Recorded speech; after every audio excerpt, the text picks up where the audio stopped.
Let's just get started and continue from where we left yesterday. So, yep, a couple of digressions to get started with. There are a couple of things that I missed out yesterday while detailing quite a lot of things.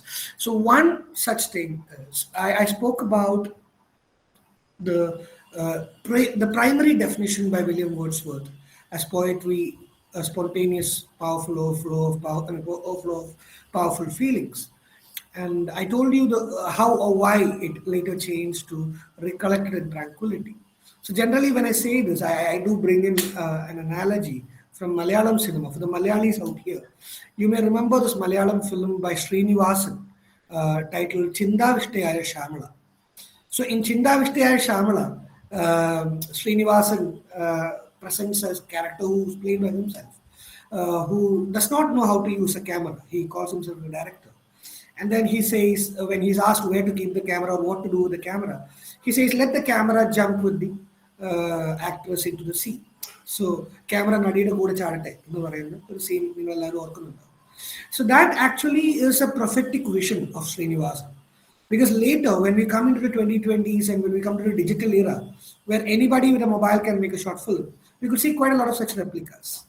So the spontaneous overflow, at a later stage, you could see a replica in filmmaking as well. I was just making a passive reference. So before moving on to today's session, which is primarily based on formalism and structuralism, two movements in literary history, before moving on to that, there are a few more writers whom I would just like to passively mention. We spoke about Wordsworth and Coleridge and their theories yesterday. I told you that I didn't have time to detail Percy Bysshe Shelley's Defense of Poesy. It is again synonymical to Philip Sidney's Apology for Poetry as a response to an attack, and he tries to defend poets just like Aristotle, Sidney did. So you may have your own personal readings of the same. You could just have a look at the summary. It'll do. Moving on from that particular point, there are at least two writers that I would like you to be aware of. So from then on, kickstart something called 20th century literary criticism. So before discussing T.S. Eliot or Matthew Arnold, I'm not going to go in detail, but I'm just mentioning them because there could be short notes from them, to say the least.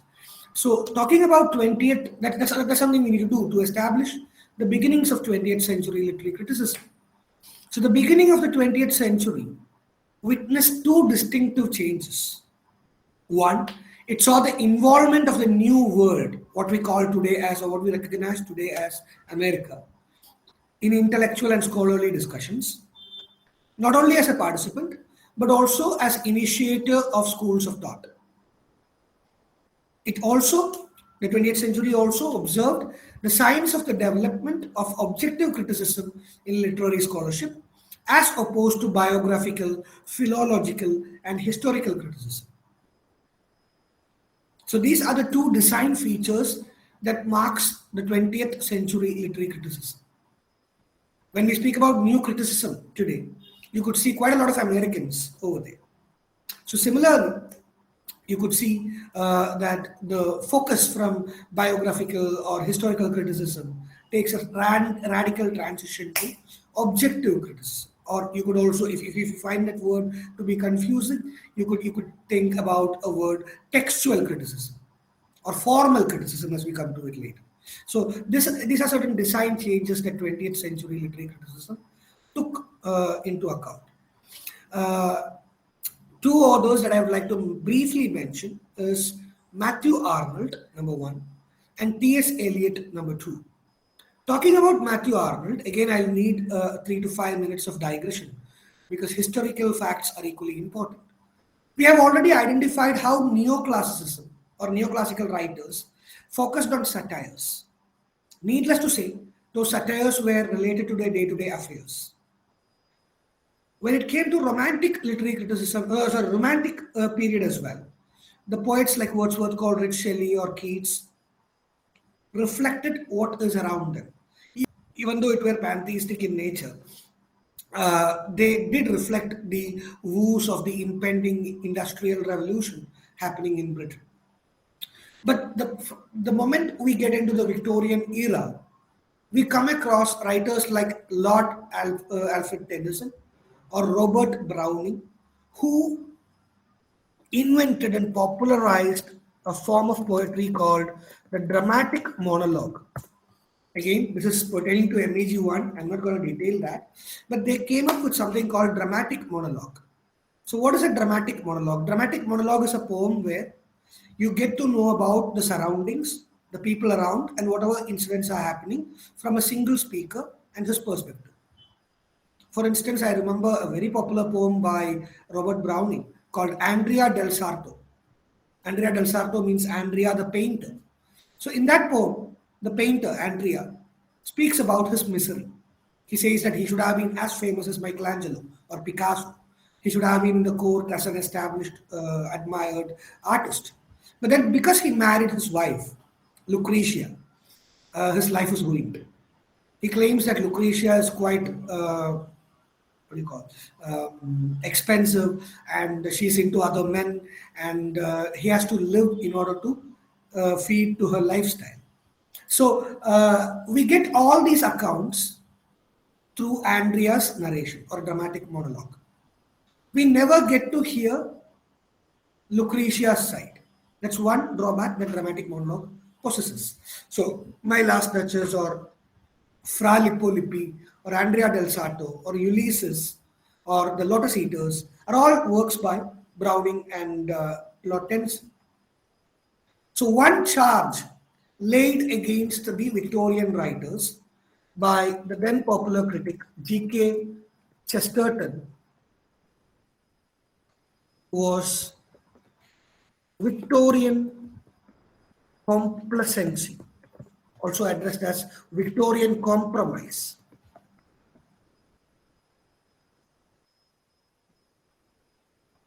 What is Victorian complacency or Victorian compromise? Victorian complacency is an accusation that G.K. Chesterton makes on writers like Tennyson and Browning, and to a certain extent to Matthew Arnold, saying that they turned a blind eye towards their society. Their poems never reflected what's going on in their society.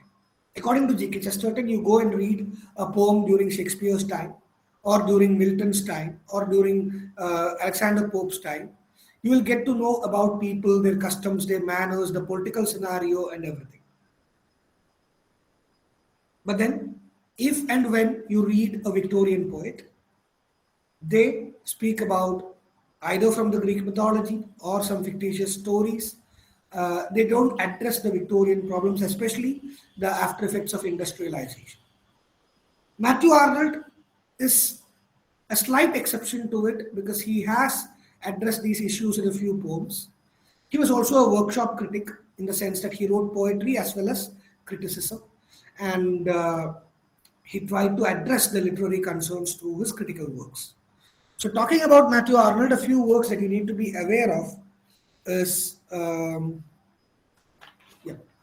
um, the function of criticism at the present time is one work that you need to be aware of, in which he speaks about criticism as a disinterested endeavor.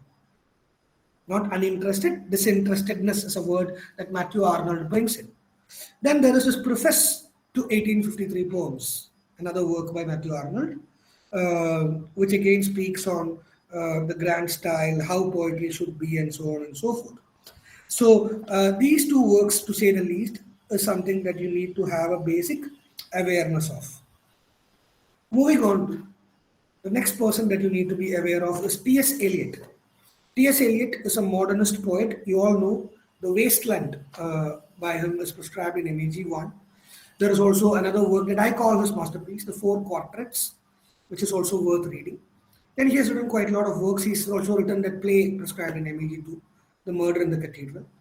And he was highly inspired by the Christian beliefs in the later part of his life. So he was into an evangelical or missionary mission at the later part of his life. Very quickly, talking about a few of his concepts. Tradition and individual talent is one of his essays, which is quite significant, in which he speaks about a concept called historical sense. That is, an idea of the past, of our legacy. And he says that it is very important. Another concept of Eliot that is important is an objective correlative. In his essay Hamlet and His Problems, he says that Hamlet lacks an objective correlative. So, what is an objective correlative? A dormant, unifying emotion that binds the work of art. A single dormant emotion that binds the work of art. In King Lear, it's the folly of the king. In Macbeth, it is the vaulting ambition. In Oedipus' case, it is the Oedipus complex. So, a single dormant emotion that binds the entire play. Procrastination cannot be deemed so. So that is the argument that ASA8 makes on the basis of objective correlative. Sometimes you have short notes on these concepts: historical sense, objective correlative, Eliot's concepts on tradition and individual talent, and so on. You may refer the blogs or depend on Google to understand these concepts. And if at all I get time, I'm afraid I won't because I have quite a lot to deal with. I have to deal with post-structuralism, that is Derrida, Barthes, Foucault, Nietzsche, and so on. Then we have post-colonialism, Marxism, feminism, cultural studies, and quite a lot of things to deal with in the next 4 classes. That's going to be too much to deal with, so I'm not sure if I'll get a chance to come back to these topics. So that's why I'm just making a note of a few things. Also, impersonality of poetry, impersonality theory of T.S. Eliot is also something that you may have a look at. Again, there is this essay called The Function of Criticism, 1923, where he speaks about an ideal critic, the role of a critic, and so on. Again, you can have analogical readings between Aristotle, Sidney, Dryden, Shelley, and so on with these people.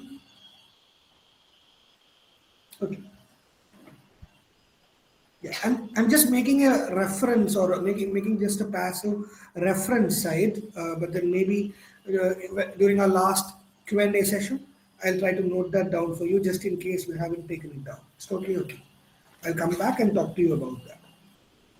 All right.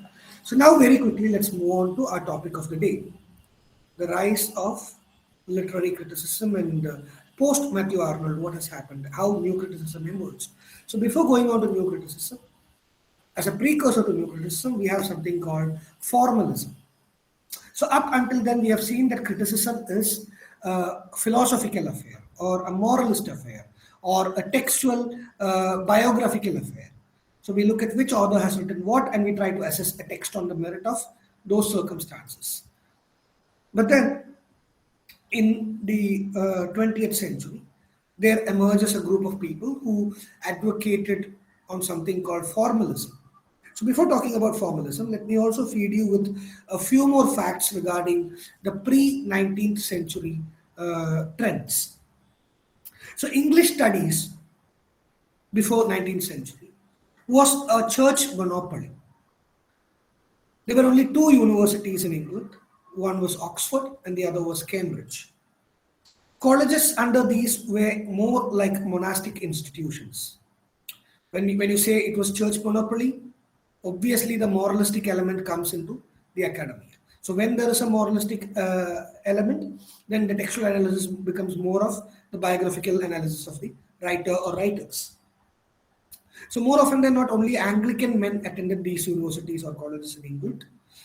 Teachers were generally unmarried ministers or priests, and subjects were basically classics, divinity, and maths. During 19th century, English language was introduced as a practical subject and the degrees were awarded to all. A systematic study of language still took time. And during the 20th century, English studies took new directions under the Cambridge professors like I.A. Richards, William Empson, F.R. Lewis, and so on. I.R. Richards is mostly noted for his work called Practical Criticism, written in the year 1929, in which he advocates a phenomenon called close reading. It is asked often as short notes. Close reading. So what is a close reading? We'll discuss that again when we discuss new criticism in another 3 to 5 minutes from now. So what is close reading? The formalists, as well as the new critics, believe that text is a closed entity. Interpretation of a text need not go beyond the text. So let's say you are reading the novel Tom Jones. According to the formalists or the new critics, the reading of Tom Jones is supposed to be a matter of reading those pages. Henry Fielding and his interventions need not be taken care of. The time in which it was written need not be taken care of. Whether it was one of the first novels need not be taken care of. So you are on close reading. Yeah, close reading, close reading. Okay. So for these, I was talking about Tom Jones for an example. Okay. So if you read Tom Jones, according to these people, generally we look at Tom Jones as one of the initial novels during the rise of the novel, written by Henry Fielding in a Jacobean period, and we read too much into these, conceptions of the English society, elitism of English society, aristocratic class, and so on. But then, according to the new critics, if you are reading that novel, then you would be reading the content. And a formalist approach would be more related to the form and content of that work. And in that sense, text is enclosed in itself or enclosed within. So I.A. Richards is one of those people that you need to be aware of.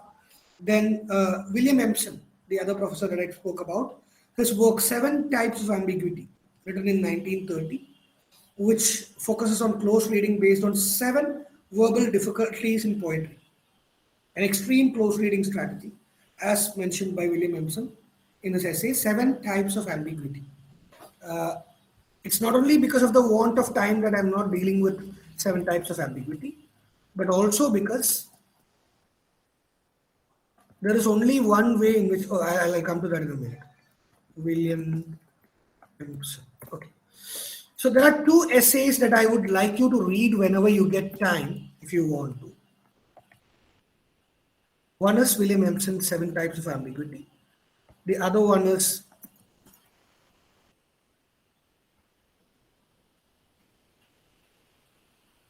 right. Other one is Archetypes of Literature by Northrop Frye. The reason why I am not attempting an explanation is not only because we don't have time, we have a lot of other things to deal with, but also because those two essays are, to a certain extent, extremely factual and would only help those who have a rote memory. Because Empson speaks about seven types of ambiguity, you have to remember all those seven: one, two, three, four, five, six, seven. Or Northrop Frye speaks about certain stereotypes of literature. Let's say if there's a hero, if there's bloom, if there's happiness, these are the images used. If there is sadness, then these are the images used. So that is more about rote memory, or if you're looking at maybe a tabular state. So you cannot simply, it's a bit difficult to understand and remember all those like that. So that's why I'm not attempting a lecture on those two essays. It's there in your blocks. Irrespective of whether it comes for your exam or not, it will be good if you have an understanding of those two essays. Again, another critic is F.R. Lewis, who speaks about the term scrutiny. Again, these are all synonymical terms. I'm not going to get into details of what is close reading, what is scrutiny, and so on. But I'm just giving you the titles. And yeah.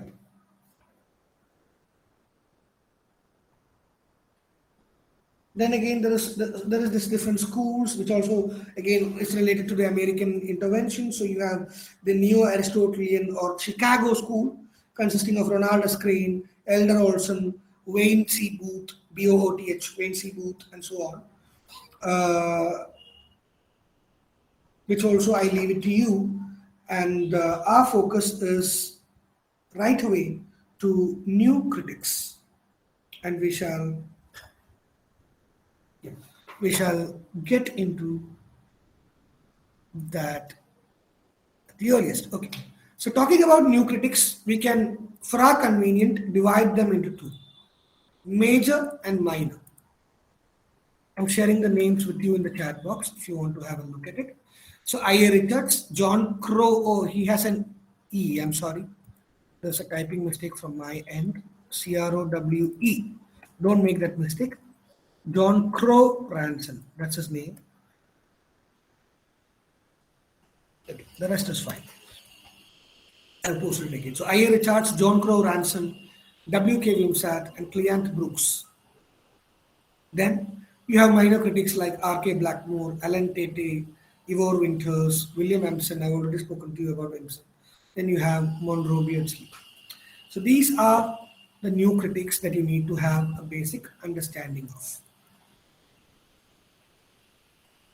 So what actually brought these new critics to the fore?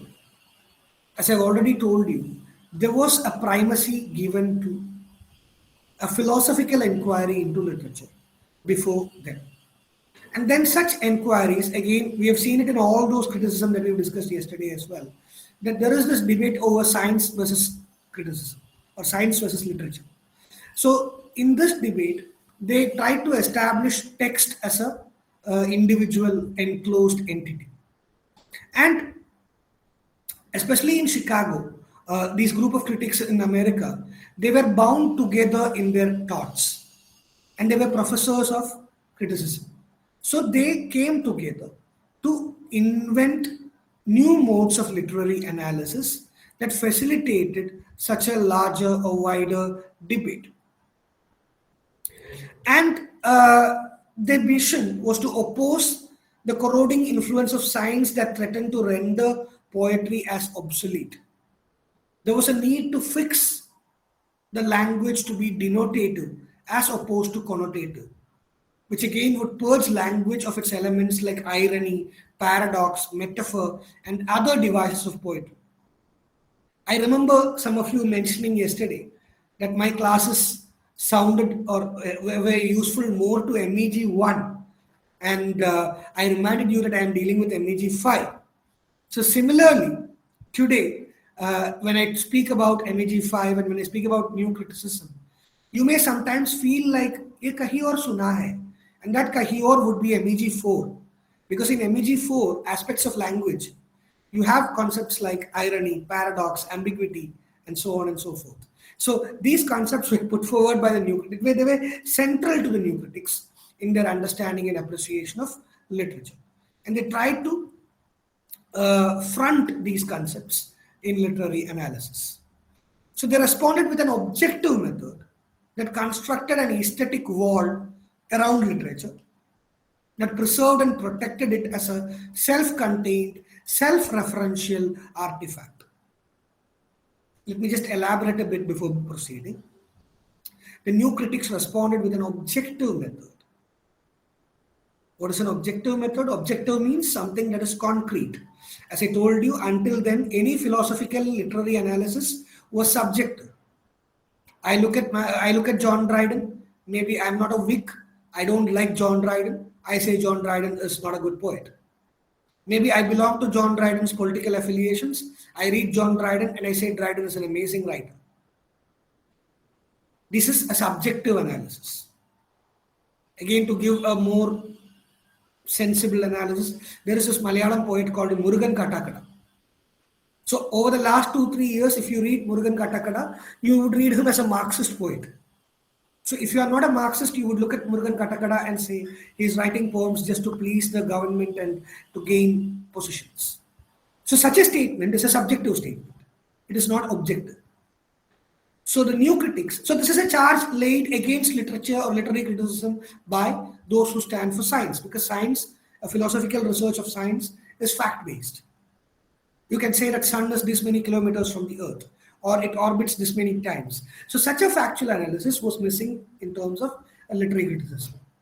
So the new critics sought to have an objective tool or method of analysis.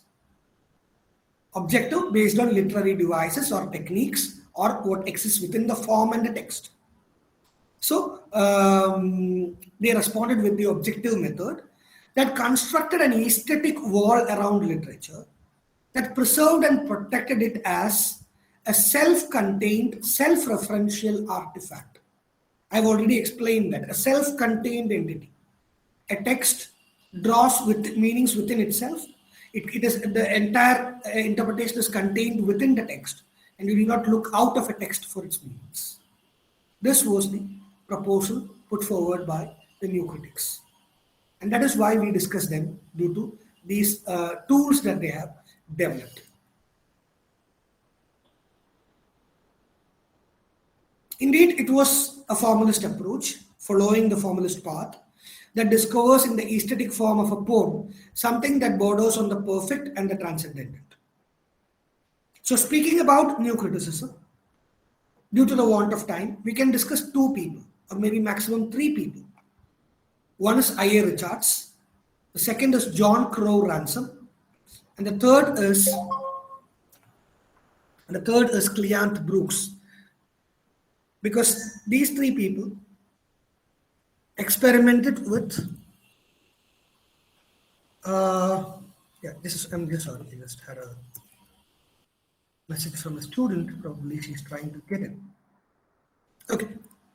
So I.A. Richards is one of the principal persons that we speak about when it comes to new criticism. Again, people like John Crow Ransom had a different path, but then I will not come to that for the time being. Let's start with I.A. Richards. So I.A. Richards was one of the first people to spot the danger of these pre-new critical approaches, which are divided, and he called upon this by creating a separate space for poetry. He knew that if poetry is to fight science, it would lose hands down because it is rallied against fact and reason.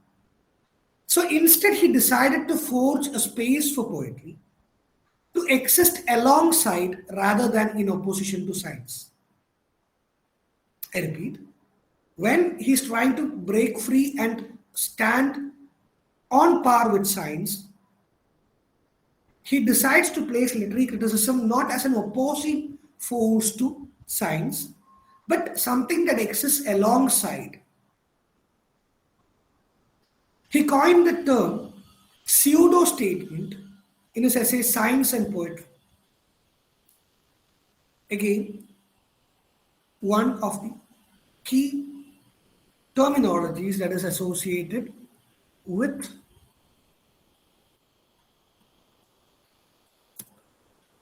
I.A. Richards.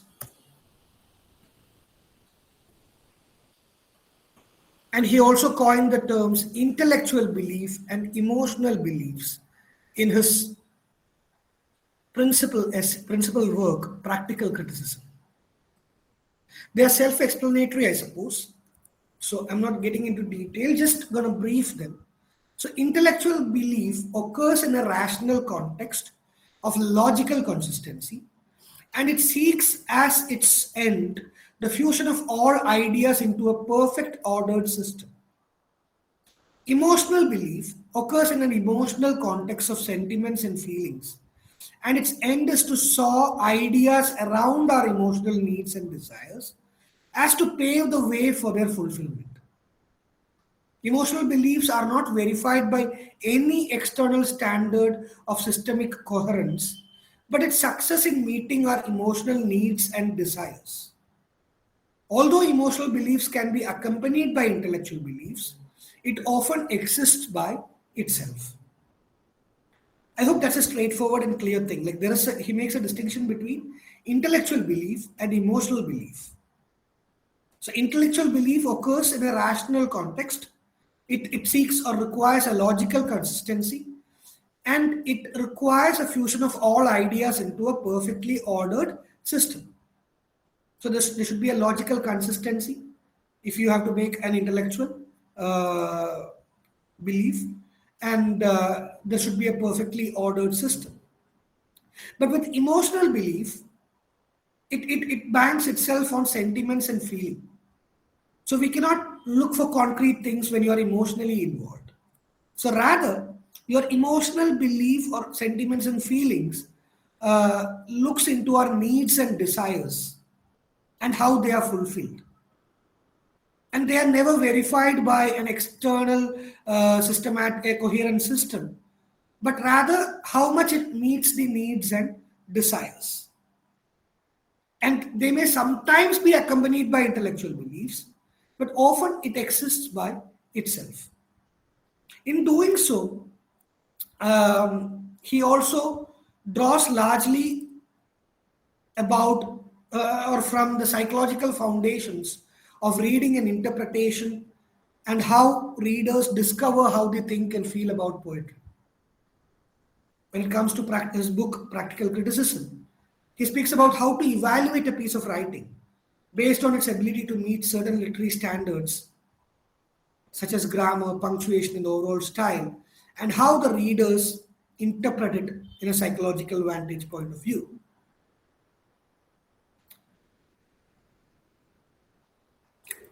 Well, the reason why I'm not attempting, okay, I'll give you an example, but this is my example.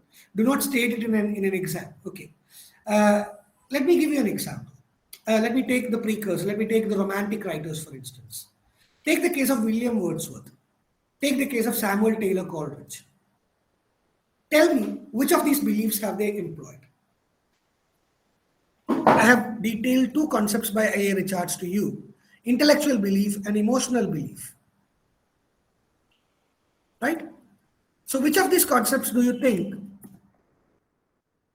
these writers have employed in their poetry? Emotional belief. Who? Both Who has used? Wordsworth and Coleridge. Okay, to a certain extent, Wordsworth in particular has used emotional belief into existence. But then, when we speak about Coleridge, or let's take the case of metaphysical poets for that sake, they have used or they have banked on their intellectual beliefs rather than their emotional beliefs. Or maybe they have intertwined both. So I think that could serve as an example, Ritu. But then that's not said by I. Richards. I've just given you examples to your comprehension. Again, just another word of mention on the pseudo statement that I. Richards coined. Uh, when it comes to scientific statements, how do we figure out whether the scientific statement is true or pseudo? If I say this particular bacteria causes this particular fever, how can that be validated in science? Sir, it can be proved. How? How? To experiments. Yeah. So scientific facts are proven to be true or pseudo based on laboratory experiments. Laboratory experiments. Similarly, I.A. Richards believes that literary analysis or literary criticism is also a put to test exercise, wherein through criticism you validate or you acknowledge work to be factual or pseudo. Okay, let's quickly move on to John Crow Ransom. John Crow Ransom emphasized aesthetic ontological system of literary language. Don't get confused with these terminologies. They may sound to be something bizarre or Greek to you. But the word ontology simply means what is existing, what is in front of you. When I say ontological presence of what is in front of you, maybe it is the coffee that is served to you by someone right now. So ontology, ontological, ontological. When it comes to research and criticism, you come across quite a lot of these terms: empirical, ontological, rational, evidence based. These are all simpler in their meanings, even though the words are a bit of a higher grade and would sound confusing. They simply mean lesser things. So, ontological means what is in front of you. So, he emphasized aesthetic ontological system of literary language. Uh, while talking about John Crow Ransom, there are quite a lot of works that he's written. But then I would like to mention three works for you. One is his magnum opus with the title New Criticism in the year 1941. Second one is titled Criticism.inc. Criticism Inc. It's an essay published in 1937. The third one is criticism as pure speculation. These are the three works I would like to mention for the purpose of today's class. You may go back and have a look at John Crow Ransom's profile, and you would figure out that he has written quite a lot extensively on new criticism and actually contributed a lot to these domain. And for the time being, I am keeping it to these three references for the time being. Okay, so yep, newcriticism.inc. Okay, so John Crow Ransom in New Criticism, published in 1941, proposes the following ideas. He says text becomes the focus of closed reading. The analysis of a text has to be scientific and precise. As we have already mentioned, personal, historical, moral, and biographical details around a text are all rejected in the field of new criticism. The idea was to take the focus of the reader closer to things inside a text rather than things outside a text. So a lot of information that exists outside a text is rejected through new criticism. This approach is again modeled on I.A. Richard's close reading approach, but then John Crow Ransom slightly modifies it. It advocates the sanctity of the act of reading written words of the page or on a page. I'll give you an example. I'll give you an example at this point of time, otherwise it may become confusing to you. At a later point of time, when I discuss post-structuralism, well, Ritu, I'll come to that. It's a wonderful question. I'll come to that in a moment. At a later point of time, when we discuss post-structuralism, we'll come across a man called Roland Barthes. Roland Barthes speaks about the death of the author.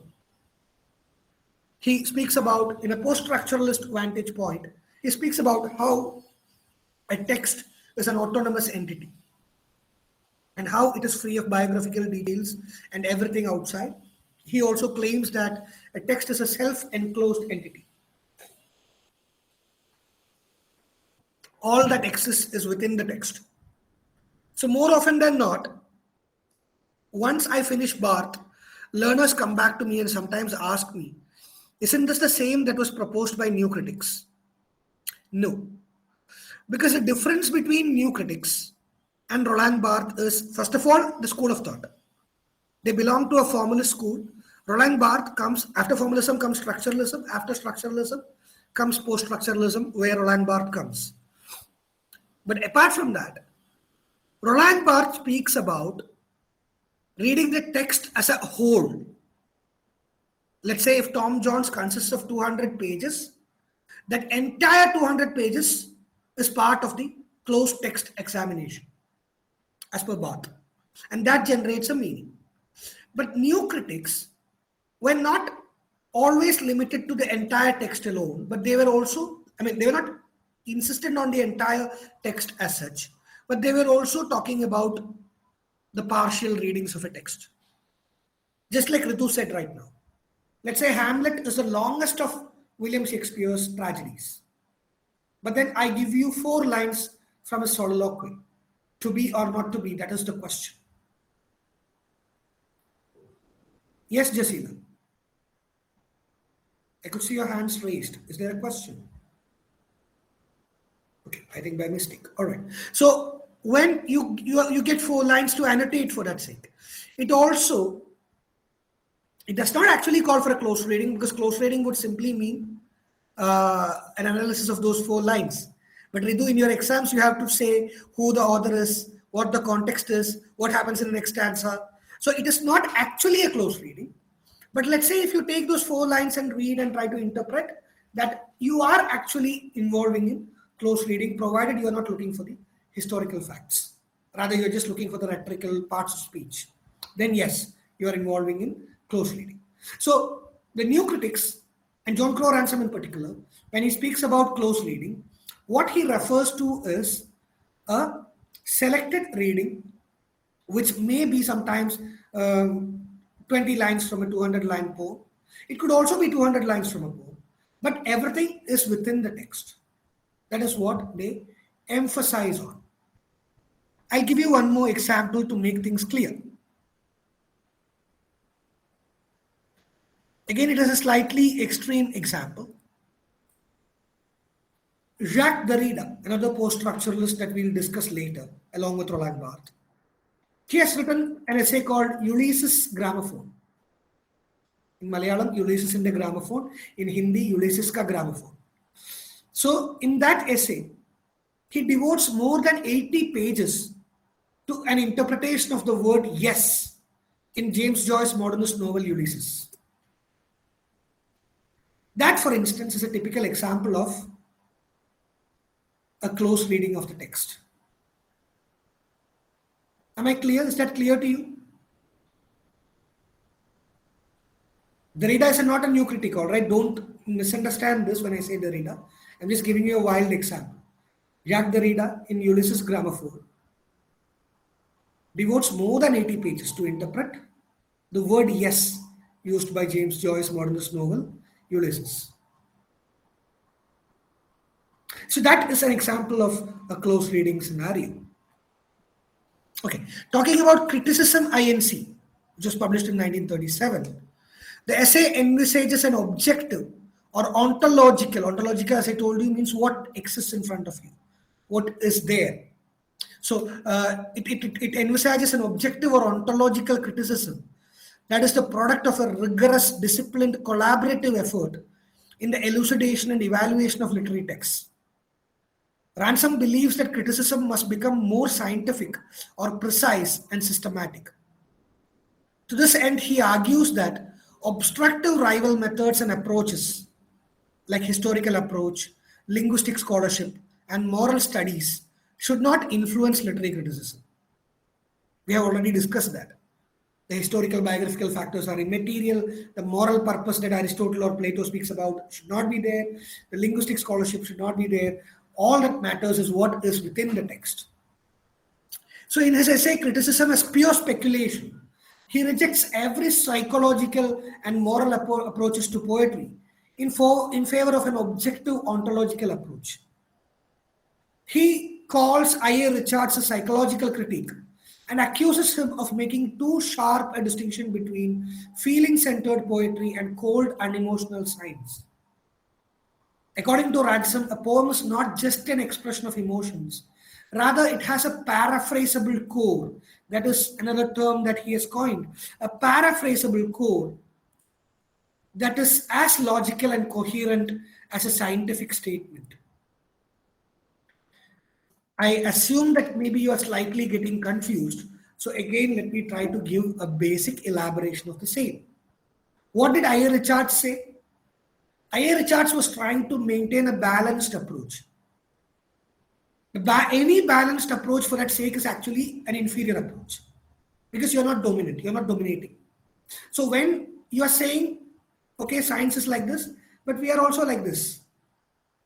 This is not a balanced approach. It's more like, hum bhi hai. But then John Crow Ransom says that no, poetry is also as relevant as science, as long as it has a paraphrasable core. So what is a paraphrasable core? What do you call as a summary, for that sake? Summary is a concrete thing. No matter which site you go to. You go to SparkNote, you go to eNote, you go to any other site and ask for the summary of Hamlet, it remains the same. The way they write it may be different, but the core remains the same. So as long as it is objective, it is factual. How and why can't it be equivalent to science is something that John Crow Ransom asks.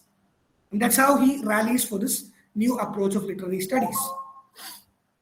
So the paraphrasable core is situated in a context of lively local detail, which is irrelevant in the scientific terms. He also attacks the moral-minded Platonics who would judge a poem by its moral or philosophical or political message. I'm sure that's quite familiar to you. People like Plato who would judge a poem by its moral or philosophical or political message. People who believe that literature should have a moral message or a moral purpose. Ransom criticizes these people. He says poetry is not unethical, but post-ethical. In order to understand Ransom, rather you would require another 2 to 3 decades. In 1941, yes, after the First World War, after the Great Economic Depression, in the middle of Second World War, some people may still understand what post-ethical means. But let's say during 1950s, 1960s, when people like Albert Camus, Jean-Paul Sartre, Samuel Beckett, and so on started writing, we realize what absurdism is, what existentialism is. And later we have this postmodernism and post-structuralism coming forth. And then we realize the meaninglessness of life. And then we realize what this post-ethical or post-ethicality is in poetry. So answering to the psychological moral criticism of poetry, Ransom asserts the objective and ontological view of poetry. Again, don't get carried away by the term ontological. I have already told you the word ontological simply means what exists. So when he says he asserts the objective and ontological view of poetry, it simply means he supports the factual and whatever exists in poems. Yes, there could be irony in poem, there could be paradox in poem, right? There could be ambiguity in poem. So that's why William Emerson steps in, even though I don't have time to elaborate Emerson. Look how William Emerson contributes to this discussions of I.A. Richards and John Crowe Ransom. The moment you speak about science, and we regard science as a factual, concrete object, literature can have its ambiguities. So how do you account for ambiguity? How do you vouch for the prominence of ambiguity amidst this chaotic, amidst this rigid, structured science or scientific arguments? So that's where Emerson chips in with 7 types of ambiguity and how to account for them. So Ransom also stands for what exists and what is objective, what is available to us, and how they can be used to reason.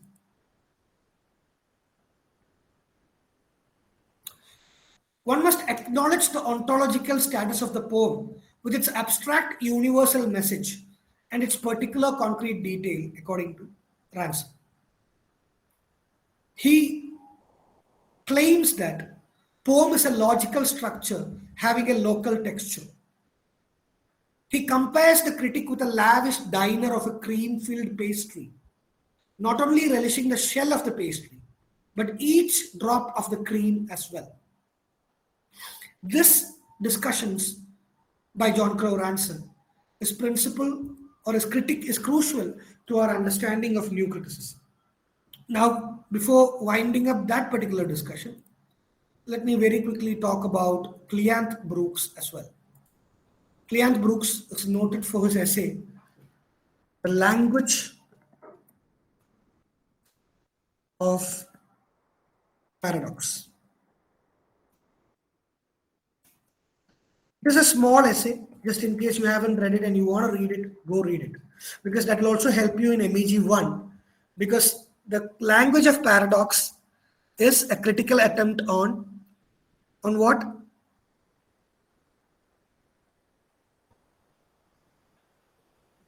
On The poetry. which poetry?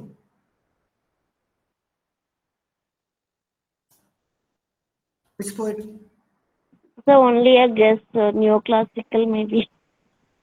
No. Close enoughly to, but not to his chemistress. Yes, metaphysical. Metaphysical. John Donne's canonization is taken by Cleanth Brooks for analysis, and he attempts the language of paradox. As in, canonization is full of paradoxes. So he uses those paradoxes to cite or to attempt a critical analysis of the poem. If you haven't read Cleanth Brooks, at least read that essay, 4 to 5 page essay. If you read that, you will get an idea of how to attempt a new critical analysis. Okay, so I'm not getting into those details. I'm just going to talk about the language of paradox very briefly. I'm not going to talk about metaphysical poetry for the time being. But just because I said that, I suddenly remembered, just in case you don't know, the metaphysical poets were not popular during their lifetime. Because John Milton was already popular. And the metaphysical writings were full of jargons, what are called as conceits, metaphysical conceits. So they were not that popular during their lifetime. But the interest in metaphysical poetry was revived in 1919 by who? An author whom we skipped today. Samuel Johnson. No. 1919 में Samuel Johnson कहाँ थे? गुजर गए थे ना? 1919, I'm talking about the modernist era. The first name that should come to your mind when I say The modernism. Eliot was there, Yeats was there. T.S. T.S. Eliot. Eliot. Yeah, T.S. Eliot. T.S. Eliot. So T.S. Eliot has written an essay titled Metaphysical Poets in 1919, which rekindled the interests on metaphysical poets and metaphysical poetry. So just in case you're struggling to decode metaphysical poetry, reading these two essays would make jobs easier for you, for your MEG one. One, Language of Paradox by Cleant Brooks. Two, Metaphysical Poets by T.S. Eliot. So I recommend those two works for your perusal. So according to Cleant Brooks, the language of poetry is the language of paradox. In literature, we all know that paradox is a literary device consisting of the anomalous juxtaposition of incongruous ideas for the sake of striking exposition or unexpected insight. If you're just finding the words anomalous and incongruous to be difficult, in simple words, juxtaposition also you may find it to be. Juxtaposition means mix. So let's say comparing two incongruous objects, two opposite objects. I'll give you an example. If I say sweet poison, it is a paradox because we never expect poison to be sweet. Poison is something that takes our life, right? Or let's say, I mean, there is no such coinage. I'm just coining it for your understanding. Let's say we say Chota Amitabh Sir, Bachchan. Yeah. We say sir, Chota life, Amitabh Bachchan. Yeah. sir, life is a death itself. It can be also a paradox. Very much, very much, very much. So similarly, Chota Amitabh Bachchan is a coinage that I just made. Chota Amitabh Bachchan is a paradox because we recognize Amitabh Bachchan as a tall personality. So if you look at somebody and say he's Chota Amitabh Bachchan, that is a language of paradox. Okay. So Brooks speaks about the referential language, which is too vague for the specific message of poetry. The poet must make up his language as he goes, and paradox is such a convenient medium or a tool for a poet. And Cleon Brooks speaks about mutability and meaning shifts when words are placed in relation to one another. Again, at this point of time, I'm not going to deal too detailed into that, but maybe at a later point of time, I'll come back to this mutability versus word placement debate. Okay, homonym, hyponym, etc. So we'll come to that later. So nonetheless, he says that words are mutable and meaning shifts when words are placed in relation to one another. So language of paradox can be emphasized into such scenarios. So what can we conclude with these new critical insights? One, they say that the merit of a literary work does not derive from the mind of the author or the response of the reader, but the language and structure of the work itself. That's where again the new critics differ from Roland Barthes, because Barthes gives birth to the reader. He speaks about the autonomy of the reader to interpret a text. But here, the emphasis is on the language and structure of the work. What contains within remains objective and will not change.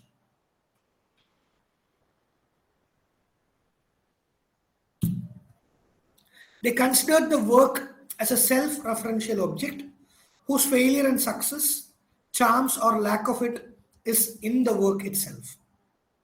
If a novel or if a poem fails, the onus is on the poem itself, not on the poet. On the contrary, even in the modern era, we have an opposite approach. A film fails, we blame the actor, we blame the director, we blame the script writer. But then, as per the new critics, the responsibility is on the work itself. Both the formalists and the new critics stressed literary work as a self sufficient verbal entity, a world within itself. We have already spoken about that. So, unlike the formalists who believe that text is made up of linguistic devices to achieve special effects, or what they call as defamiliarization, new critics emphasize the complex interplay within a text. Again, when we come to Derrida, we'll come to a new mode of this interplay within the text to form meanings. But it begins here. So, formalists put forward this theory of defamiliarization, which also I missed out while I was trying to rush through the initial part of formalism. So, there is this term which also comes as a short note for your exam sometimes. There is this defamiliarization, wherein the formalists believe that text is made up of linguistic devices to achieve certain effects. For them, a text is made up of various poetic devices, for them, in the sense, for the new critics, such as irony, paradox, tension, and metaphorical meanings, ambiguity, and so on. The emphasis is on the organic unity of structure and content.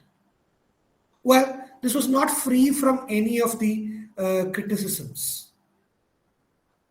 There were people who did not take this as appreciable. One such person is R.S. Crane, R. Stuart Crane, who laid charges against new criticism. R.S. Crane, in his work Critics and Criticism, published in the year 1952, accuses the new critics of what? What could he accuse them of? Too much scientific. Uh, no, let's just stick to literary element. Too much emphasis on what? Words on the page. Or, to be specific, textual analysis. So, R.S. Crane accuses the new critics of overt textual emphasis. He also criticizes them for avoiding what? Historical, cultural, psychological, and biological criticism. According to R.S. Crane, literature has two aspects, the moral and the aesthetic. Earlier criticism stressed the moral aspect of a work, but the new critics led to the overemphasis of the aesthetic facet of a literary work. And mind you, aestheticism is not all that makes a literature. It is equally an encompassing of everything. So R. Crane is highly critical of the new critics. And as I told you, Emerson speaks about 7 types of ambiguities, which I am not touching for the time being. And Northrop Frye, as I told you, he has this archetypal criticism. He also speaks about 2 approaches in literary analysis, centrifugal and centripetal. I'm not going to detail that. You may go back and have a look at that if you feel like. It's not that important. I'm mentioning that because it's a critical terminology. Then there is this emergence of modernism.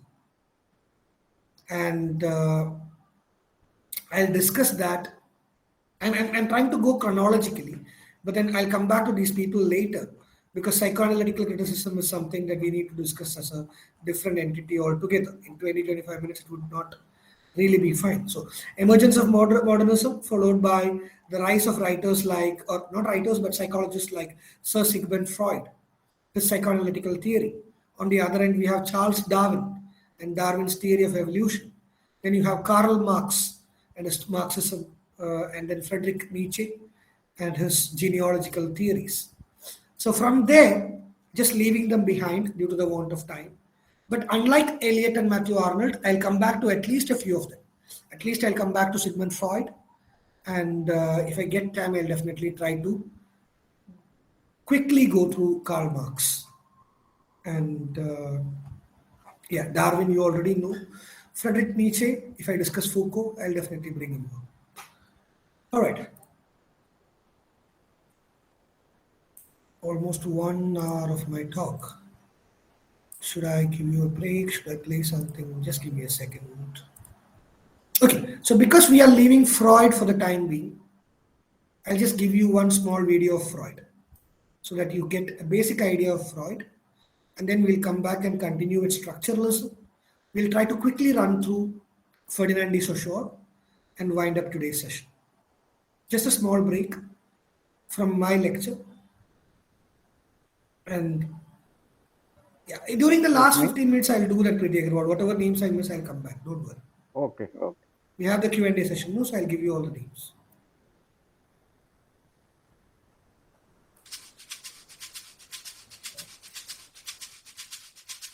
This is a thinker Again, this video, because this video has quite a lot of animation tools that would make you understand these concepts simply.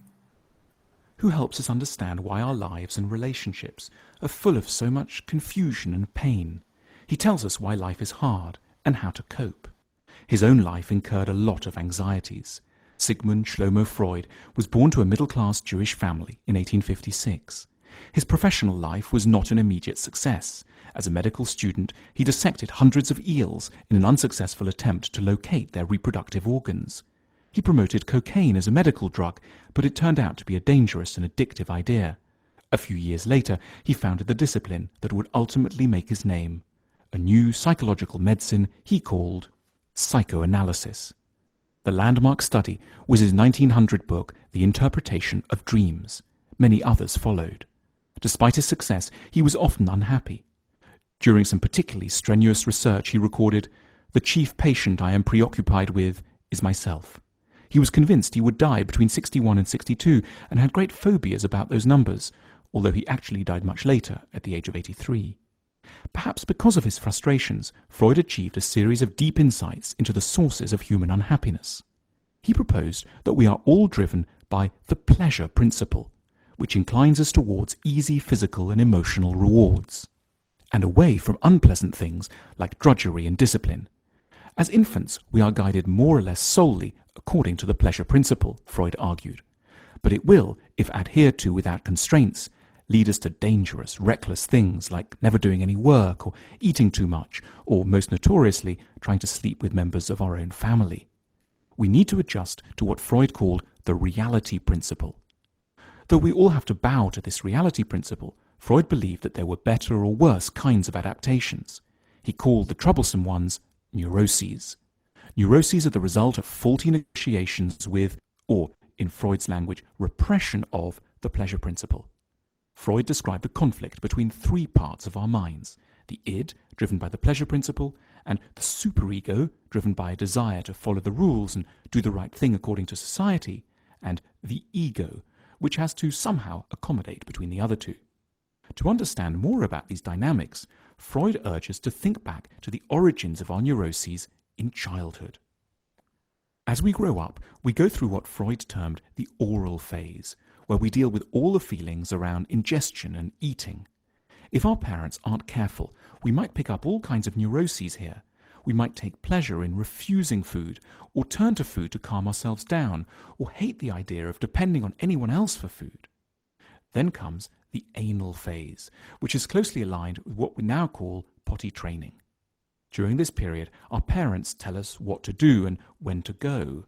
At this phase, we begin to learn about testing the limits of authority. Again, if things go wrong here, if we don't feel that authority is benign enough, we might, for example, choose to withhold out of defiance. Then, as adults, we might become anally retentive, in other words, not able to give or to surrender. Next comes the phallic phase, which goes on until about the age of 6. Freud shocked his contemporaries by insisting that little children have sexual feelings.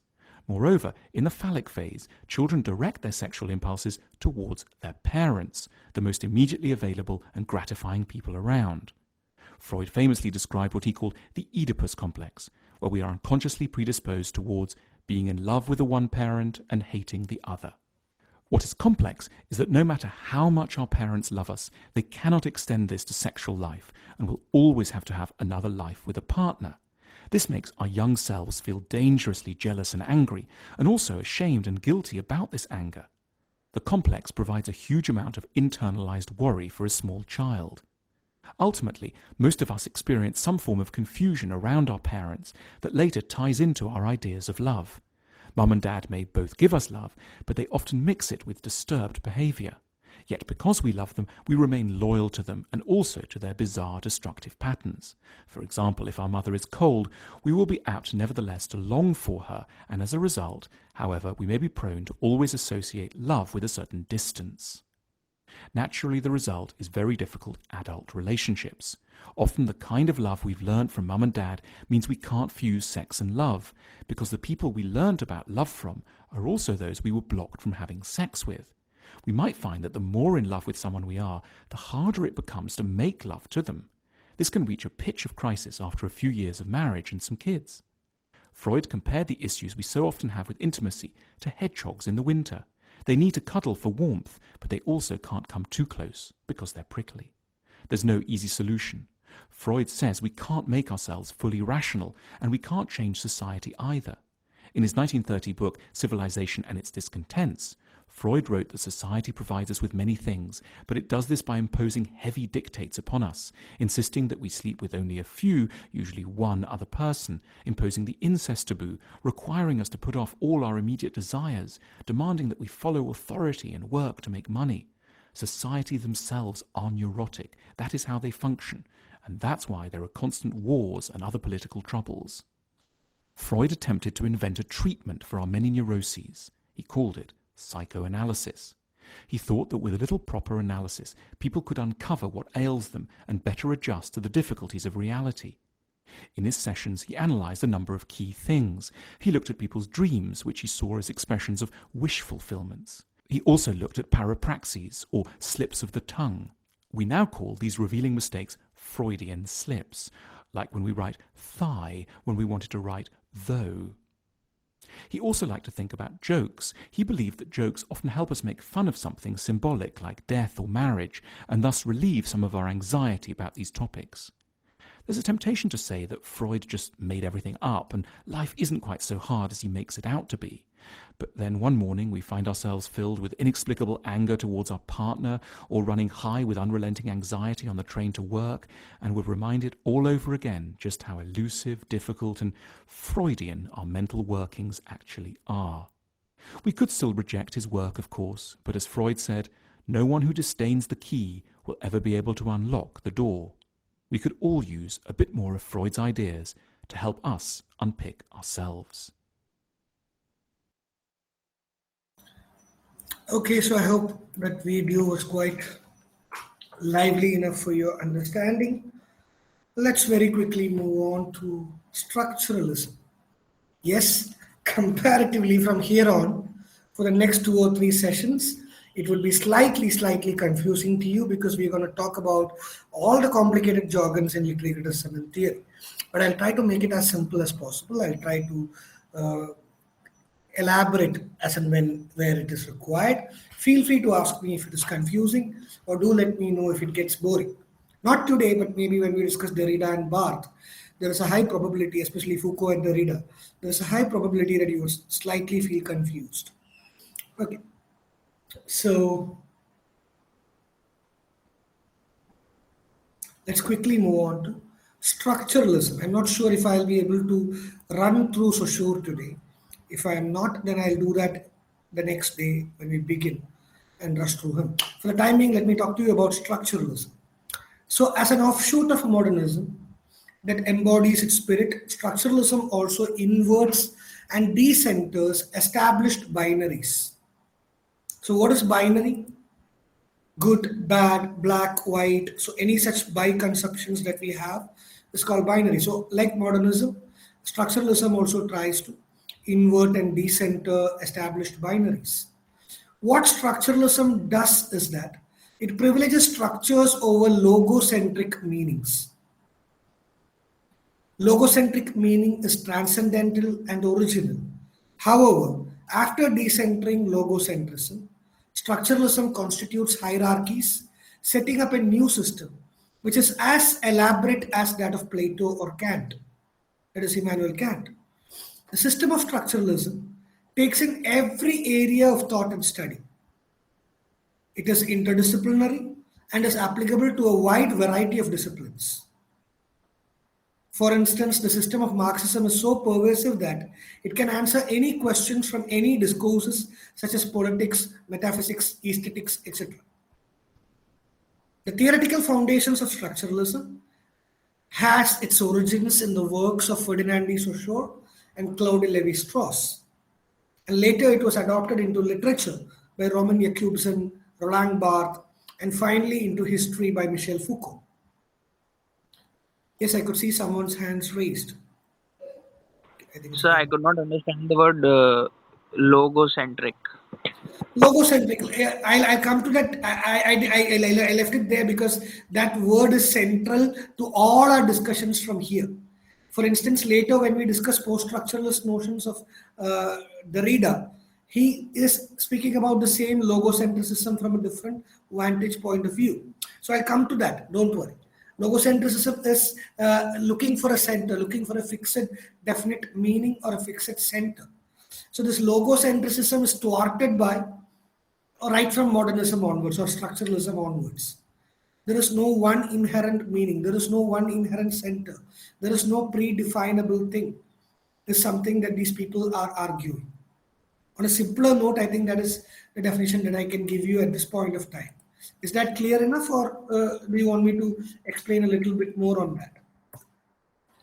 In a theoretical viewpoint, it takes a lot more of elaboration, as in how words and languages are seen as fundamental representation of external reality, and how the out point reference comes in. So I'll do that in a simplified manner a little while later. Okay. And because you asked, the word was coined by Ludwig Plates. So we'll come to the details a little while later. For the time being, let's quickly. Oh, before moving on to Saussure, one more thing. When it comes to structuralism, they are interested in the interrelationship between units and rules. Units, the word that they use is something that you may be confused with. They use the word surface phenomena. Okay, surface phenomena / units versus rules. Rules means the way they can be put together. So in language, when it comes to language, what are the units that constitutes language? What is the surface phenomena in a language? Oh, come on, what composes language? The words and grammar. Words. Yeah, words. It's a straightforward thing. Don't confuse things that need not be confused. Confuse things that needs to be confused. Okay. So units are words and rules, which are the forms of grammar which order words in a language. When it comes to language, the basic unit or surface phenomena is words. And what governs these words, what are the rules? They are grammatical. So in different languages, the grammatical rules are different, and so are the words. But the structure is still the same in all languages. I'm not sure how many of you have noticed this. That's why you have MEG4, aspects of language, to make you realize that even though different languages have different combinatory possibilities and words and pronunciation patterns and things, the structure remains the same in all languages. Words are put together within a grammatical system to make meaning. I repeat, words are put together within a grammatical system or a set form of rules to infer meaning.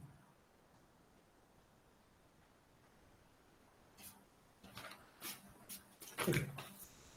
So while we speak about Ferdinand de Saussure, we need to be aware of his key concepts. What are the key concepts of Saussurean philosophy? We can begin with sign, signifier, signified.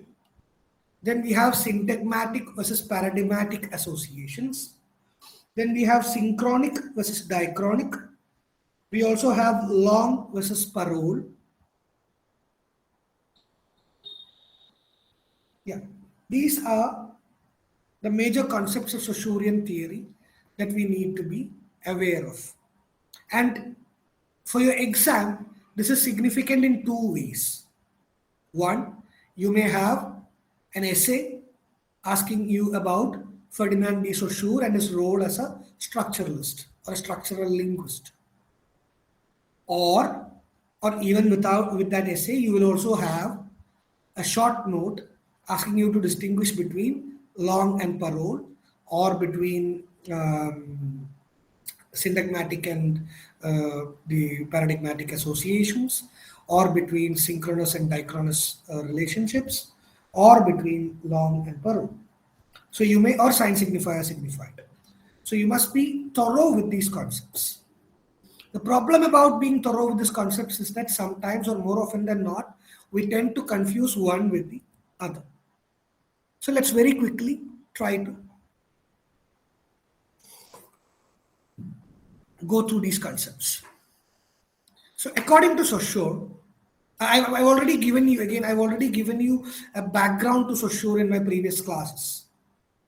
So for those who don't remember, just a couple of minutes on that as well. Ferdinand de Saussure is a Swiss linguist. Primarily, he was a philologist. What existed before linguistics was philology. So Saussure was a professor of philology, and on starting linguistics, he killed philology. His work, titled Cours de General Linguistics, published in 1960, was a posthumous accumulation of his lectures by his students. Saussure never published his book. It was by his students who compiled his lecture notes into a publication that formed the foundation of linguistics. Again, most of his theories were in its inceptional part, hence they are not flawless. People like Derrida, who followed later, have criticized and worked and amended several concepts of Saussure. But as a structuralist starting point, these theories stands or holds value, especially in terms of meaning generation and how to interpret the production of meanings. Okay.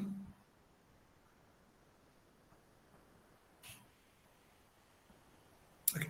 So Saussure talks about sign, signifier, and signified. So in order to understand that, we must also, before that, we must also be aware of the syntagmatic and associative relations. So let me begin from the concepts one by one before coming to sign, signifier, signified. When we speak about Saussure's ideas on linguistics, the nature of the linguistic sign is something that we should begin our discussions from. So language is based on a naming process by which things get associated with a word or name. The linguistic sign, a keyword, is made of the union of a concept and a sound image. A more common way to define a linguistic sign is that a sign is a combination of a signifier and a signified. Saussure calls the sound image as the signifier and the concept as signified. There are learners who end up confusing this in the exam hall because you have to learn things by heart. But to keep it simple, language, I hope you understood what I meant. Language is a naming process. So every object is identified by its name. For the moment, if I call this a mug or a jug, this is a jug and a jug is like this. And if that's where the problem comes. Like for instance, when we in another collective community, yeah, that's where it becomes a sort of an arbitrary thing. Yeah. So the sound image becomes the signifier and the concept becomes the signified. Then we have to speak about linguistic value. Thought generally is abstract. It is a shapeless mass which is ordered only by language. Unless we order our thoughts or we organize our thoughts through language, it is shapeless. So, one of the questions philosophers have puzzled over the centuries is whether ideas can exist at all without language. No ideas pre exist language according to the structuralists. Language itself gives shape to ideas and makes them expressive. The value of a sign is determined, however, not by what signifiers get linked to what particular signifieds, but rather by the whole system of signs used within a community. Linguistic value is the product of a system or structure, what we call as long, Langue, and not the result of individual relations that is called parole. I'll give you one more example to make it simpler.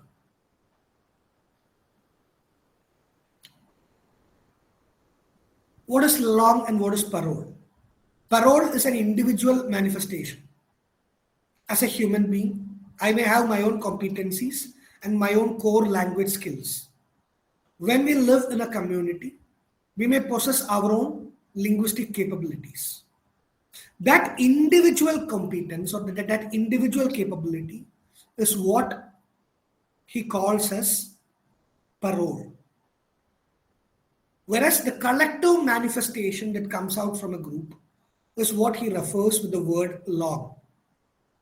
Again, you can find a parallel with his fellow compatriot linguist from America who passed away recently, Noam Chomsky. What are the terms that Noam Chomsky uses to signify long and parole? Anybody? Is there an MEG 4? Or in linguistics, phonetics, during your graduation days? You would have heard this. What does Noam Chomsky call that? He calls that competence and performance. So in Saussure you have long versus parole. In Chomsky you have competence versus performance. Okay, so the nature of the linguistic sign, linguistic value. The third one is syntagmatic and associative relation. The most important kind of relationship between units is a signifying system. It's a syntagmatic relation. This means basically a linear relation. In spoken or written language, words come out one by one, and because language is linear, it forms a chain by which one unit is linked to the next. I'll give you one more example, because again, there are people who confuse between syntagmatic and what syntagmatic is. So it is a linear relationship. Words have a flow based on the grammatic set of rules. It forms a chain which links one word to the another.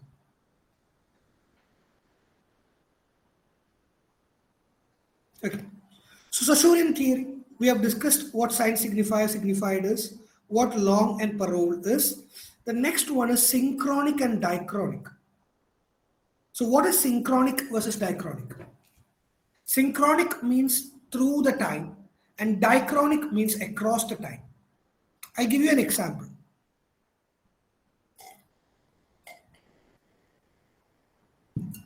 If you study the use of language by people in your locality in 2023, or let's say even 2022, 2023, it is a synchronic study. Rather, if you attempt a comparative analysis of language used by people in your locality in, let's say, 1995 and 2023, then that becomes a diachronic study. So within the period and across the ages, that is synchronic versus diachronic. Now let me very quickly take you through these concepts. So according to Saussure, no ready-made idea exists before words. A word or a sign does not connect a name and a thing, but a concept with a sound image.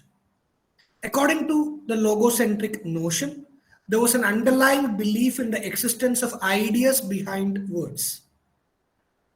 The relationship between the signified and the signifier, according to Saussure, is arbitrary. Always remember that it is arbitrary.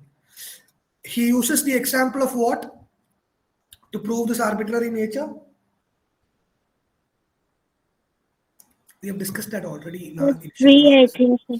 The tree image, yes. He talks about the tree image.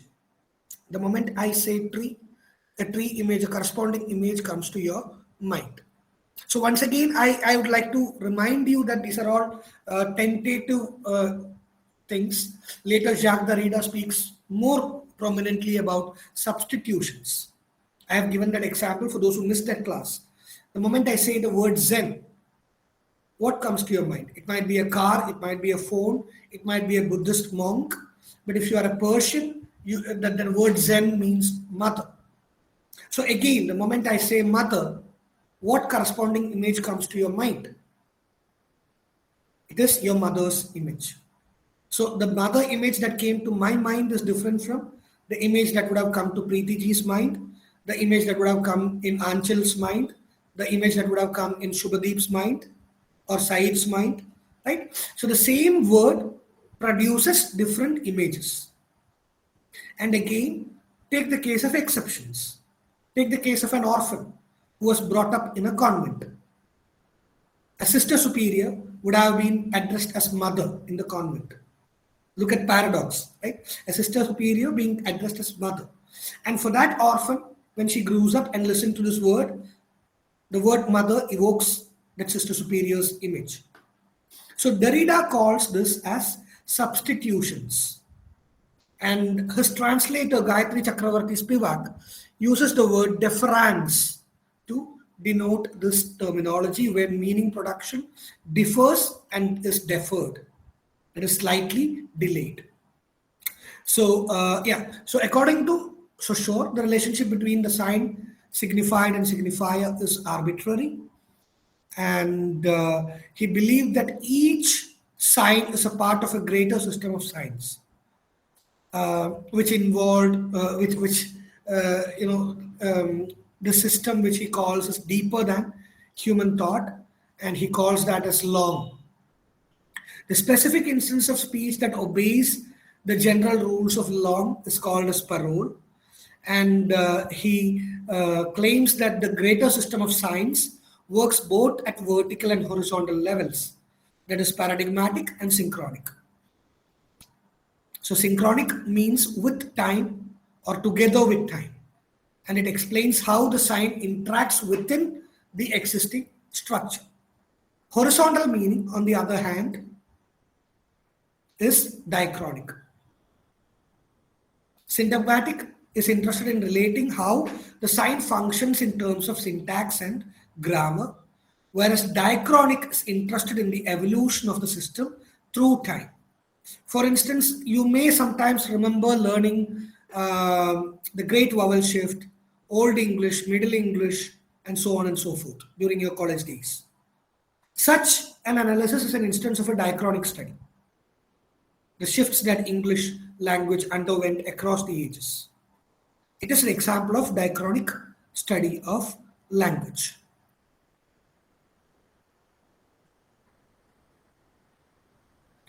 So the structuralists are interested in the differences and not the sameness. They are more scientific and, in that sense, fact-based. They believe that all meaning or value emanates from the system. This system is socially and culturally derived. It originates in an organic manner. And social structuralism struck the final blow at the long held faith in the purity, integrity, and eternality of meaning by abandoning ontology, epistemology, and finally philology.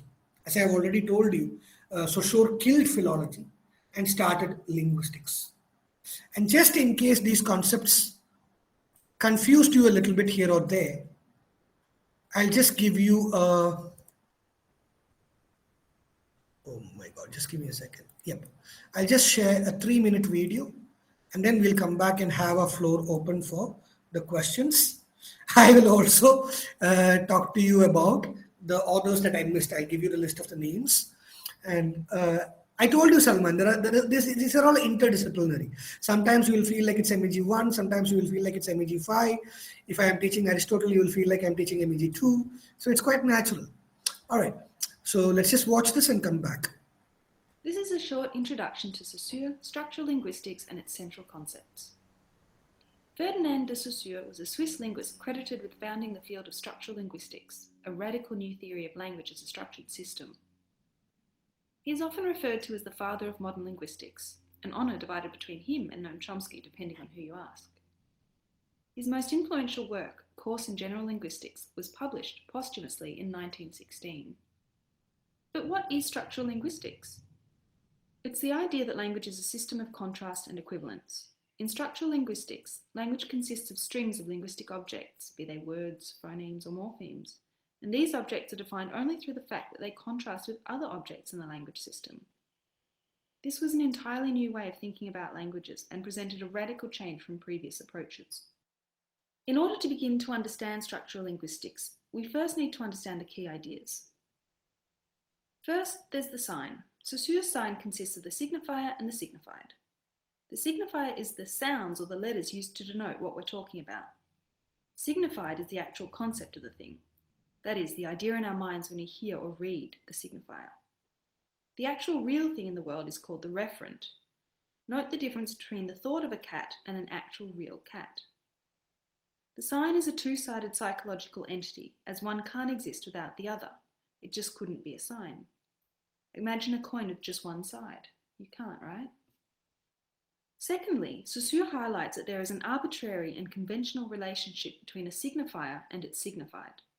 Arbitrary because there's no natural reason why we call a cat, and that's why different languages have different words for the same thing. The convention of language refers to the idea that a speech community needs to adhere to the same connections between a signifier and its signified. For example, English speakers all share a very similar concept of cat when they hear that word. I can't just start calling a cat a dog and expect anyone to know what I'm talking about. Thirdly, Saussure distinguishes between the use of language, parole, and the system of language, langue. Langue, being the system of language such as syntax or phonology, is an abstract system. Parole, on the other hand, is the use of that language, and this is an individual matter. Have you noticed that people have their own language quirks? Well, this is the individual side, the actual use of language. Fourthly, Saussure distinguishes between synchrony and diachrony. Synchrony refers to a complete language system at just one point in time. Think of it as a snapshot of language. Diachrony, on the other hand, is how that language develops over time. This is also known as historical linguistics. You may have noticed changes in language over your lifetime, with different words appearing or disappearing, or slight pronunciation changes. That's diachrony. The fifth and final thing we'll go over is the paradigm and the syntagm. They represent two axes used to describe languages. The syntagm is the linear pattern or sequence of linguistic objects. For example, the words in a sentence, the cat sat on the mat. It can also be the sounds in a word, for example, clay. This axis is essentially one of contrast. You can't swap words around in the sentence without scrambling the meaning, and likewise, you can't swap the letters in clay around without destroying the arbitrary connection between the signifier and the signified. The paradigm refers to a group of linguistic objects which have similarities and that can replace one another in the syntagm. Take the earlier syntagm, the cat sat on the mat. You can replace cat with dog or baby, but in this particular syntagm, you can't use a word like fish. Fish just can't sit. But in a different syntagm, they could be used to replace cat.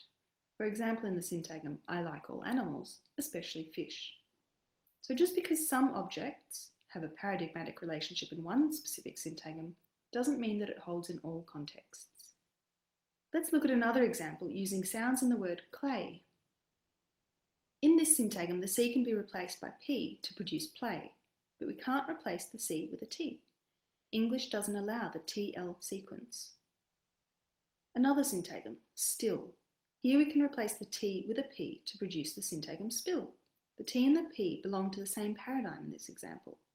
The axes of the syntagm and the paradigm are key to understanding what Saussure means when he talks about meaning depending on the systems of a language. So why is any of this interesting? Well, until Saussure started forming his ideas about language, the study of language is laden with belief. Saussure stressed that language was structural, thereby freeing it from associations, be they social, cultural, political, historical. Practically, this approach to language means that it is studied based on structural relations alone. A linguistic object's meaning is understood through its contrast with other linguistic objects in the system. Language is therefore a static system of these interconnected linguistic objects.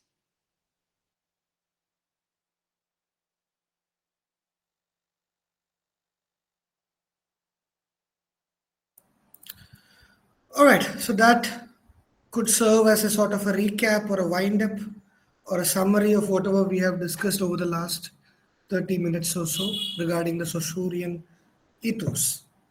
So I have shared the link. Um, yeah, I was about to type the name of the authors. Just give me a second. Mm, all right, so these are the people that I missed out. Of course, Shelley as well.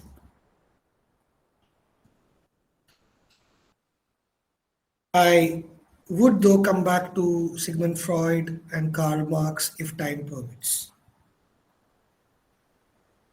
All right, so the floor is open. If you have any queries, you may feel free to ask. We discussed new criticism as well as structuralism today. And hopefully, we'll move on to post structuralism involving Jacques Derrida, Roland Barthes, and Michel Foucault, and so on, Paul Deman, and so on. In the upcoming classes, we'll also deal with Marxism, psychoanalytical criticism, feminism, post-colonial analysis, and so on. And then we'll call it a day. And I've been told that we'll have classes. Okay, for those who joined late, let me also remind you, we won't have class tomorrow being a public holiday. We'll meet again on Friday, 5:30 to 7:30. And then I have been confirmed today that we'll have classes next Tuesday, Wednesday, and Thursday. If I remember correctly, 3, 4, and 5 of October. And we'll have classes from 5:30 to 7:30. And we'll wind up MEG 5. Okay, so the floor is open. If you have any queries, feel free to ask. Excuse me, sir. Can I Yes, get this Harkiranjan. recorded lecture and other lectures also? As I told you, I am not in charge of any of these things. The sessions are recorded from the regional center, and it may take a while because there are quite a lot of classes going on simultaneously at the center. It's not only about MEG, there are psychology, MBA, BCom, quite a lot of classes are going on online. So they need time to process all these videos. They have to go through all these videos and trim and fine tune wherever it is required. For instance, most of the videos that I show you would get cut because otherwise YouTube won't approve it. Also, if I say something that needs to be cut, if there is a political reference or if there is a religious reference, they have to make sure that they have to cut it. So it takes normally 3 to 5 months and it will be uploaded in the YouTube channel of RC Coaching. Previous videos are available in RC Coaching YouTube channel. So Harkiratji, if you want to have a look at that, that will be there. I think MEG2, MEG3, Yeah, okay. MEG Thank 1 you. and 4 is there. Yeah. But I'm afraid this will take some more time. Okay, fine, sir. Excuse me. Yes, Param. Regarding new criticism, what is the role of imagination? They are not telling anything about imagination. For the reader, for writer, there is an element of imagination when for creation, but they are telling scientific. But what is the role of imagination in the new criticism? It is a good question, Param. So one way in which I can give you an answer there is when we have conveniently divided ages into one after the other, one after the other, you could see that everything that follows is in opposition to the other.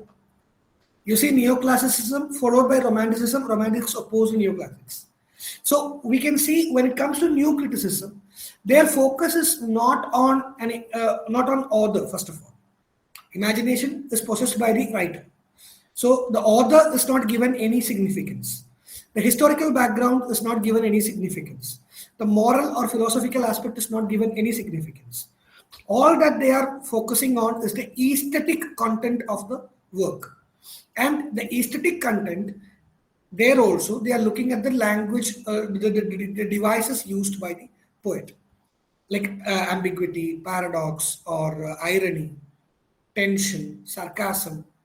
So imagination or any creative pursuits are overlooked over there.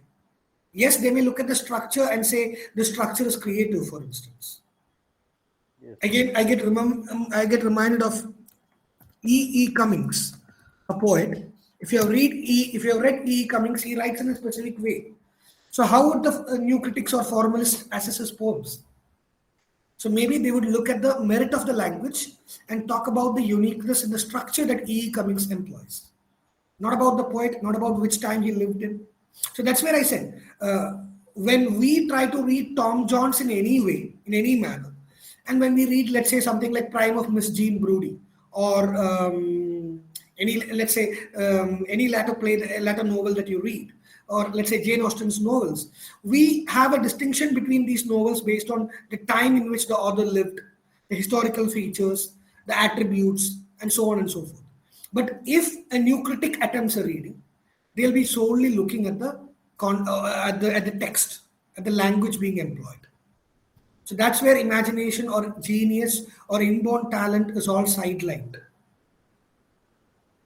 Yes, that is the problem really. For for a creative work, if you remove the imagination element or part, what is remaining? If it is a fiction or a poem or anything, if there is no imagination, the work is Mechanical. inducing imagination of the reader. It is exciting the imagination of the reader, and it is induced by the imagination of the creator. Correct? Both ways. The creator and the reader are nullified by new critics. That's why That R.S. is a, Crane is so critical. If you read that essay in 1952, he is highly critical of this approach of new critics. okay. But one more thing, these systems of criticism still existing, or they gone because of this problem? It Uh, is it, here to stay, or already now in no, 21st no, century it is still there or no? see, it is about how you look at these things. If tomorrow, Param, you decide to take a text and attempt a new critical analysis, new criticism still exists. I believe most of the learners still indulge in a new critical exercise in their classrooms. So, is it completely out of date? No.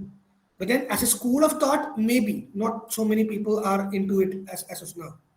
Especially raw fields like cultural studies are on a high since the first part of 21st century. One more thing I want to ask Yes, about please go on. new criticism, formalism. Mhm. Mhm. This that border some about imagism. All are the frontier is blurred. We cannot classify this very blurred separation. Mhm. Can you make it clear the difference between See, again, new- if I try to make it clear, I would rather end up confusing it again. So there are two ways in which I can explain this. One is, one thing that we often forget is, even though those people ask us to give significance to text, we have to keep in mind the time in which all these people spring forward. As I told you, between the two world wars and between a great economic depression, we witness a chaotic world, an utterly fluid world which is undergoing a radical transformation. Charles Darwin's theory, along with Sir Sigmund Freud's postulations, along with all these chaos, actually made the world absolutely chaotic because there is no purpose in life. Why are we living? Why are we born? Why do we live? So all these questions surfaced, and people are living amidst chaos, amidst war, amidst poverty, amidst great economic depression. So amidst all this, from a linguistic analysis perspective, the reason why we discuss new criticism is because until then, what existed was a philosophical equation of analysis. Even later, in various molds, theoretical molds, we have such an analysis. But between formalists and new critics, they had a shared consciousness which was about adhering to the forms. They did not pay heed to anything beyond that. So whatever is there in front of us, whatever we get to read, we analyze that. So that is their perception. And they give a lot of significance to this aesthetic value. So even though we say they disregard the reader and they disregard the writer, what does eventually aesthetic value give way to? For instance, if there is a language of paradox in canonization, if the writer has used metaphysical conceits, what does it lead to? It leads to either an extreme appreciation of the poem from an intellectual reader or an absolute contempt from a reader who's not competent enough to read those conceits. So even though these people disregard those things, it is our common sense that should permit us to understand that this is also equally essential. No, Exactly. that is not foreign to that. Yeah. Yes, yes. Because aesthetics is connected to imagination, correct? Or it also adds to imagination. For instance, when we Yes. read something that we have never imagined before, we do think along similar lines. Yes. So I was just asking whether you will give us Yes, sir. some questions that may come in the exam. Yeah, I've told you, you may refer to the previous year question papers. It's available in the web. Okay, sir. Yeah, that's easily, freely available for download in the web. That will give you a direct idea of what to expect. And as I take classes, I'm giving suggestive references as this could be asked, this could not be asked, this has been asked before as a short note. If there are no questions, we'll take leave for today. Have a happy holiday tomorrow.